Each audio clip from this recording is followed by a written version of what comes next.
Welcome. Take it up with Jessica Lee. I'm here with Will Keefe, who is the VP of Customer Solutions at Rapid7. How are you, Will? Doing well. How are you today, Jessica? I'm fine, thank you. Not as stressed as you guys are. You know, the world of security is moving so rapidly that as soon as you come up with a solution, that's a new challenge to face, right?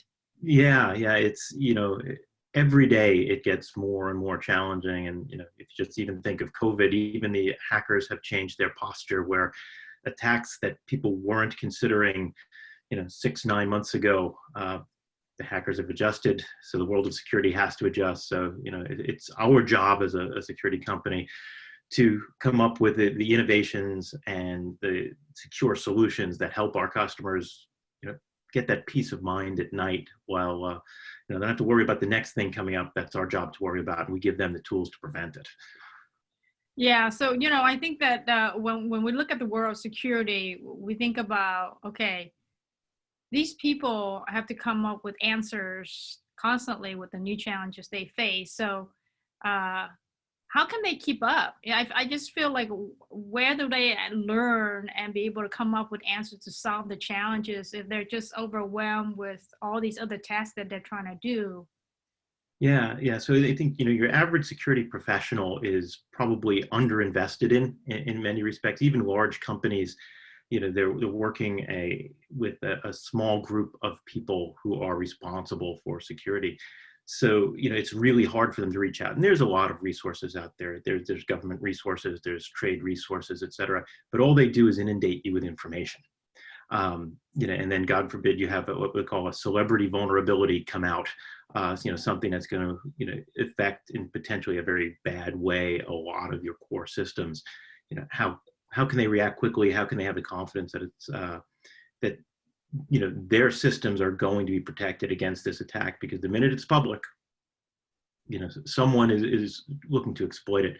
So it's, our job in what we look at as security companies, how do we provide those individuals with the tools to do their job most efficiently and to do it easily? It's not as if they have a lot of time. Your average security person may be working on vulnerability management saying, hey, my fleet of Microsoft machines, are they patched?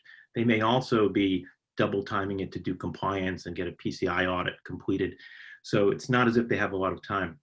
So, our goal is, how do we parse that information for them? How do we help them secure their systems very quickly so that celebrity vulnerability comes out? They have a trust, in us and our tools to quickly incorporate it such that, they don't have to worry. It's going to be picked up in a scan very soon. They're going to be able to determine what needs to be patched, what doesn't, or if it's in the face of intrusion detection, that, we know how to pick up an attack that's coming in with a certain profile on a certain vector, and that they have the wherewithal at that point to identify the attack, to stop the attack, and to prevent it moving forward. So, that's the real challenge in this industry, is how quickly you can assimilate that information, package it for your customers, because they'll never be able to package it for themselves while they try to secure every asset they have under their control.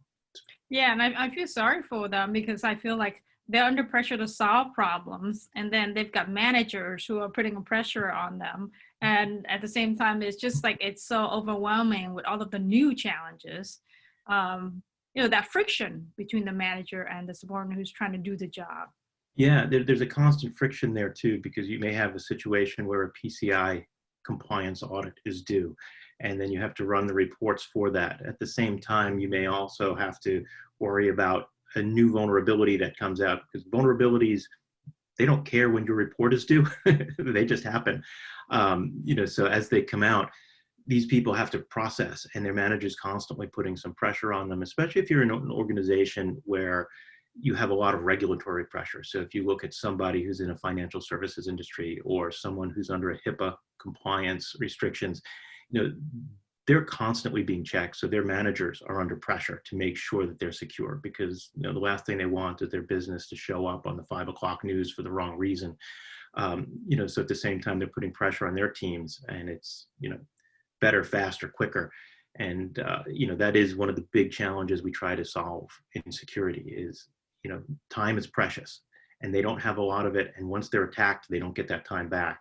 So how do we profile and how do we build products that allow them to be very efficient at what they do, but also very confident in the data that they have and what they're reporting, because that's their whole business depends on that in some cases. Well, how about your own team? I know you have like 150 people you're managing in various roles, but overall, they do need to be technical. They do need to understand the client's situation, the technology's ability to fix it. But at the same time, they have to continue to learn and grow with the industry that's changing, the security challenges that's overwhelming. So how do they balance servicing clients at the same time, making sure they're on top Yeah. of the technology innovation? That's a great question. That's always one of the more difficult things to deal with, because we have sort of a duality in the technical aspects the team needs to know. On the one hand, they need to be very adept with our product and the technologies that support our product, and that's, not just the software, but it's, hey, we know the current best practices in network administration, as an example, because it's so tied into many security products. The other piece of it is understanding the security element of what we're doing, because you can't let the times pass you by. And as we have, one part of my team is what we call our product consultants, and they spend a lot of time deploying customers and helping train customers. But it's not just about setting up and using the product. That's part of it. We want them to adopt the product. We want them to adopt the features, and make sure that the customer's quickly getting a return on that respect. But there's another element where they have to bridge the gap between, here's the product and here's the customer security program and goals. How are we establishing the product so that it does everything it's supposed to and gets the customer closer to meeting their security goals? So we can get them 100% of the way there, great. If it gets them 90%, and that's part of the program, we'll work with them. So we're always working with that duality. And it's a matter of ensuring two things on our side. One is an investment in enablement.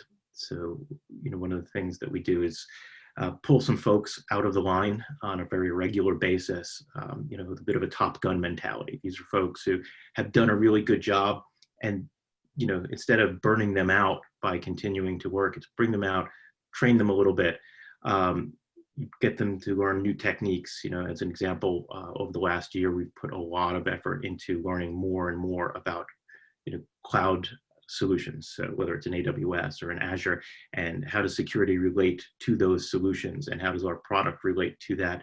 And as those people learn that, they can bring it back to the greater team. And then there's another focus just on pure enablement, because you can never learn enough. And it's a matter of investing and making sure we have members of the team whose job isn't to take cases, it's not to deploy customers. Are they fully capable of doing that? Yes, that's why we've put them into this job, because they know what the team needs to be successful. So what they're doing is then working with everyone from our product teams to our consultants and our global support engineers to understand the training needs and deliver very specific training to ensure that everyone's up to speed, so we can sort of try to cover that duality as best we can. And you're never perfect, but we always have to have enough capacity, both in the enablement and in the team, to deal with the next crest of technology or security wave that's coming at us. And do they need to be certified and ongoing certification? Yeah. So what we do is we like to certify. So everyone has to be certified 100% in all of our products. That's just a baseline. How can you support a product if you're not certified in it? And the customers get a lot of confidence from knowing, hey, this is someone who knows the product. It's not someone who came off the street last night and has been thrust into the role. But then on the security side, we work through a number of different industry certifications, something like a CISSP. Also as we're doing the cloud work and training with the team on the technical side, they're getting certified by those vendors as we work through. And there's different tiers of certification. So, some folks have more of a basic level, and some are up at what they might call, in the Amazon world, for example, a professional level. But it's making sure that they have all of those certifications as we go through it, both at an industry level and a technology level. Again, it brings credibility. It's a great staff development tool, and it helps with retention. Customer-facing jobs sometimes have, they can be difficult and they can be relentless in certain respects, but giving the teams the ability to go out and train is another great way of seeing that you're investing in them, which in turn invests in our customers.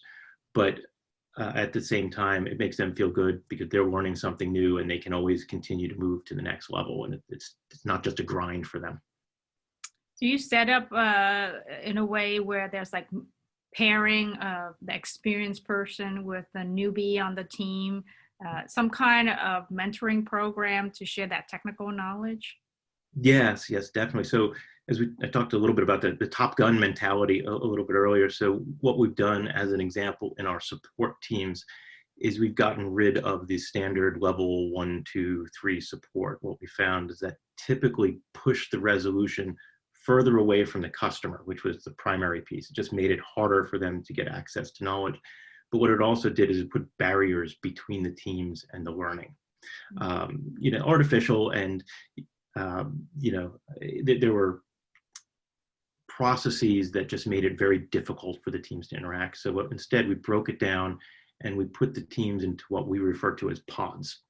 And the pods are a mix of experience. It's everything from someone who's a relatively new support engineer to medium levels experience to very experienced. With the concept, if we were in the office, I would use the term swivel the chair.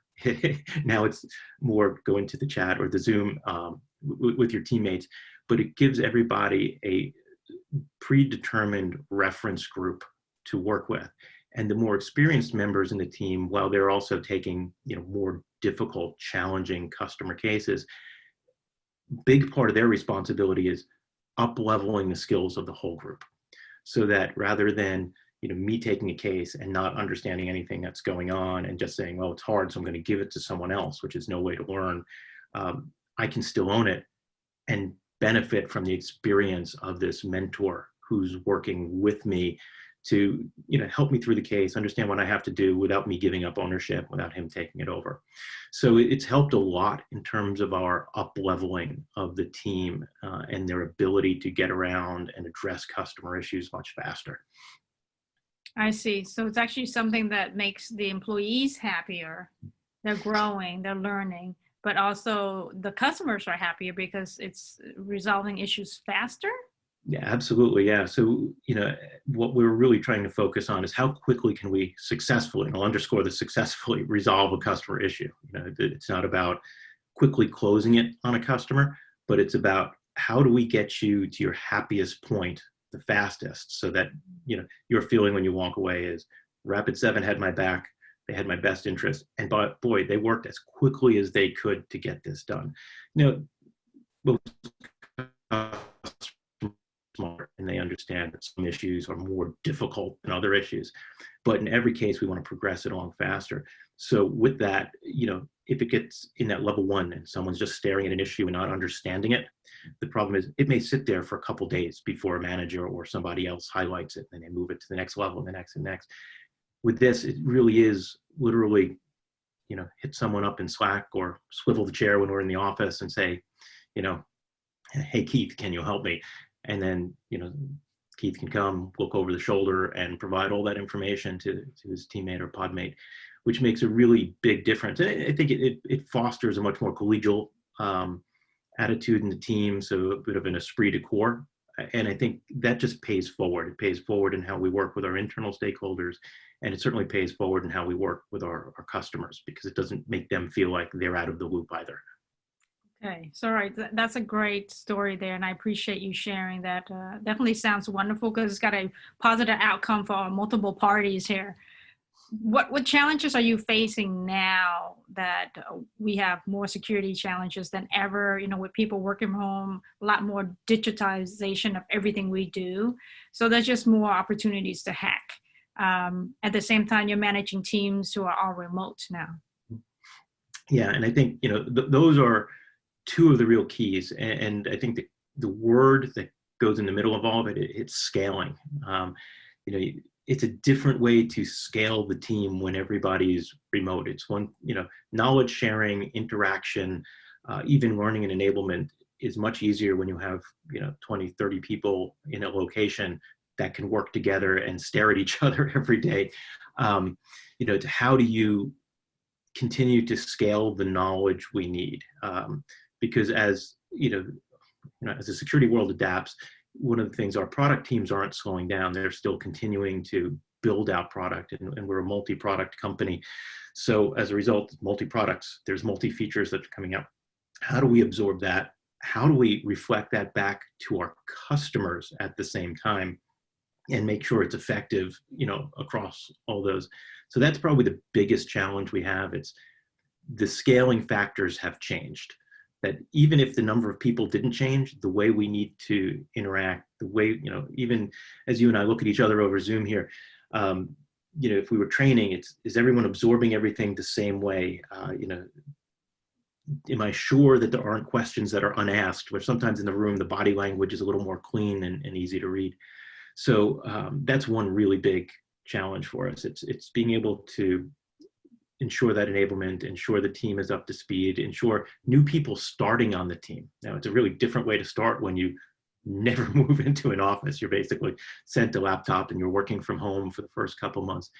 How are we getting those folks up to speed and doing that more quickly? And big investment that we've made from a time perspective in redeveloping our enablement curriculum across all of our teams, such that it's a little bit easier to break down for people. It's a little bit easier to track what people are doing. And there's more points in that curriculum that allow us to go and interact with the individuals to make sure they're coming up to speed, which is a big challenge. So that part of scale is tough. And then the other piece is working with our customers.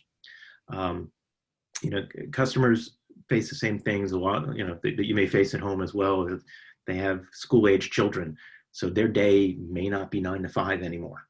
The time they need to interact is much, much smaller and tighter than it previously had been. So what we're working with is how can we better adapt to what they need now that they're dealing with new features, they're dealing with new threats. They're in fact, in some cases, they may be dealing with business situations that have changed dramatically, where one day they were the head of IT and now they're the head of security and IT.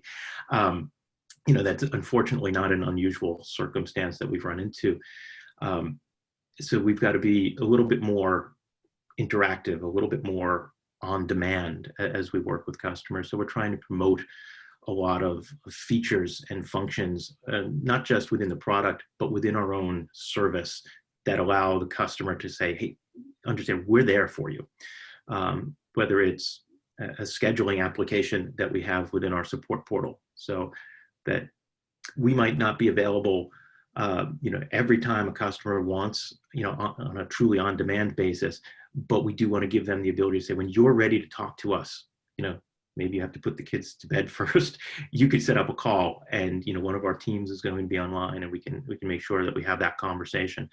On the other hand, we're also working in sort of a more one-to-many basis, where some of our customer success engineers are doing what we call workshops, and they've identified what are the top 10 to 15 challenges a customer often faces with working the product or around a new feature that's coming out, where customers can join in bulk, still have a conversation with some of our engineers in a more real-time basis, but get some learning in there in a pre-programmed way that may work better with their schedule.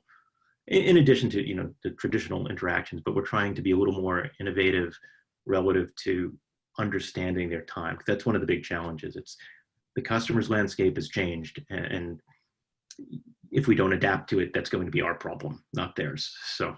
Yeah, I hear about empathy, and that's a big deal right now, is empathy for your own team, their working environment, the challenges they face at home, and empathy for the customer. And it's a scary time. People are tightening up their budgets, right? A lot more cautious of how they spend money, but security is an area that they have to invest in. So I think it's a challenging time for everyone. Yeah, it is. And, one of the things that, sort of a hallmark of Rapid7 is we're trying to really listen to our customers, which we could say we were perfect 100% of the time. But, our job is let's listen to the customers, let's hear what they're going through. And, let's try to put together services, products, experiences, and I think, probably stress the word experiences that meet what the customer needs. And we're trying to do that across a breadth of customers. One of our taglines is, security for all. So we want everyone to be able to advance their security outcomes. And that's not just your top Fortune 1000 customers who can afford to maybe do a better investment in both people and systems, but it's also, you think of that, 40-person law firm or the small medical office. They still need to secure their files. In fact, in some respects, it may even be more mission critical than certain businesses because of the personal information that's held in there. So we want to be able to listen to all of them and put together an experience. And it might be a different experience for each group, but an experience that works for them and allows them to have that secure feeling and that ability that, hey, if I need to advance my security program, I can do it, and I can do it with Rapid7. Okay, well, I know Rapid7's doing well. Security as an industry is doing very well. So you must be hiring. And I wanted to touch on diversity and inclusion, recruiting efforts. Surely there must be some kind of effort on your team to progress on that front. Yeah, there absolutely is. We are in the fortunate position where we're hiring, and I know a lot of companies are not in that position. So, we don't take that for granted by any stretch. And, one of the things I really love about Rapid7 is it is all about diversity and inclusion. And the company, we have a number of efforts in the company. I won't go into all of them specifically, but the efforts are very much focused on ensuring that we build a diverse culture and inclusive culture, because we've seen very dramatically that pays off in results. It makes everybody better. So that is really great. As an example on my team, to say that, it was a company that was dominated by white male security engineers on particularly the support team. Absolute true statement. All of them were terrific, but what we found very quickly is it was a lot of the same. So when we made mistakes, they were the same mistakes, and it was harder to correct. There was probably less willingness to speak up, a lot more groupthink that went on. So as the opportunities popped up, as we've grown, or as we've had to backfill, as people have moved on to new roles, we've really rethought about our job profile pretty dramatically. Is how can it be more inclusive?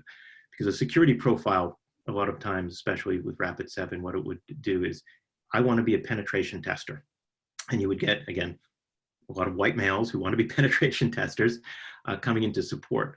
The skill set for doing technical support and the skill set for doing penetration testing are not a complete overlap. While they knew the security, some of the more technical aspects and the pieces that relate more to product development were less exciting to them and less good. So we actually opened up our profiles a lot and looking for someone whose career path could be in support. We'd love someone to be a career support person when they come on, but the next most obvious career path would be to move into our product development organization. So that opens up a breadth for people who are more technologists, where you'll see a much broader contribution from minorities, from women, so you get the gender diversity in there, and as a result, we've seen a big change in our team and how it's built. I can't say that it's been 100% change in the team, but we've certainly gone from a largely male-dominated team to one that is starting to approach that 50-50 mark. We're not nearly perfect yet, but we're driving to that, and we're seeing the benefits with the customers too, which it sounds a little silly, but again, we don't have the groupthink. Some of the challenges that we've had on the customer front, we've had people with just different opinions and different ways they solve problems and different forms of organization come to the table and just make changes in how we operate. An example, we've had a few people who didn't fit, I would say, our traditional model of the support engineer, who have come into the organization and they've just looked at the problem different and said, if we work with our internal stakeholders just a little bit differently and gave them a little bit of a voice, maybe we can beat this problem faster. And we've been able to do that and build better partnerships internally with some of our key stakeholders, which has been great, because all of those partnerships ultimately reflect in how we work with the customer. That's wonderful. I'm so glad to hear that. And I think that when you see positive outcome in pushing for more diversity and inclusion, then there's a lot more support to expand that effort. Yeah, there absolutely is, and I think, and it builds on itself, right? I think whether there's, I would like to say there weren't any external prejudice from anybody, but I do think there does become an unconscious bias that does form in all of this, and as you break that down, it just naturally starts to go away, and you get a better level of collaboration, and quite honestly, a better level of trust as well, so that if someone is different, you can still trust them and their opinion, as opposed to maybe that unconscious bias where, well, they're not part of our clique, and we've broken some of that up. And I think it does make for better teammates and better collaboration over time. Excellent. Well, I appreciate you sharing about that. That's important information for the audience to know. Yeah. So yeah, and like I said, it's a priority for our company, and I'm really happy that my leadership team has embraced it, and even on my leadership team, I've been able to start to broaden the diversity there as well, which is a really good thing. Thank you so much, Will, for being on the show to talk about security, Rapid7, and some of your best practices in managing teams and the leadership to drive further diversity and inclusion. Great. Well, thanks for having me, Jessica. I really appreciate the opportunity. There you have it. Take it up with Jessica Lee, Will O'Keefe from Rapid7.